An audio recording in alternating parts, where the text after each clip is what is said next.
এই যাওয়াই যাবে না, এই পাশ দিয়ে যাওয়া যাবে না। সর্ষের মাছ দিয়ে যাওয়া যায়?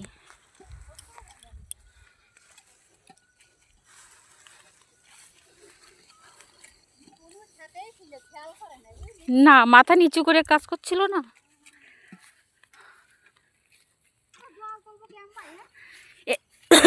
এদিন কেমন না মাছ ধরলো এখান থেকে। হ্যাঁ, কয়দিন ধরে তো ধরছে।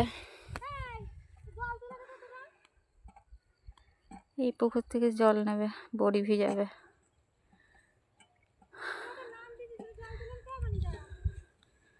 ওই যে ওই জমির থেকে শাক তুললাম,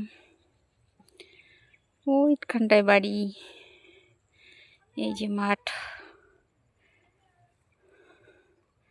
সকাল সকালে ঘুরতে আসলাম মাঠে, আসবো না, আমরা একটা যা জোর করে নিয়ে আসলো, তার জন্য আসলাম। এসে একটু বকাও শুনে নিলাম।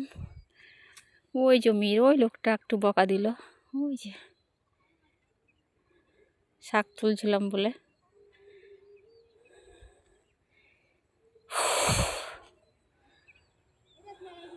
জল তুলছে। এই পুকুরটা অনেক জল ছিল, মাছ ধরেছে জল একদম।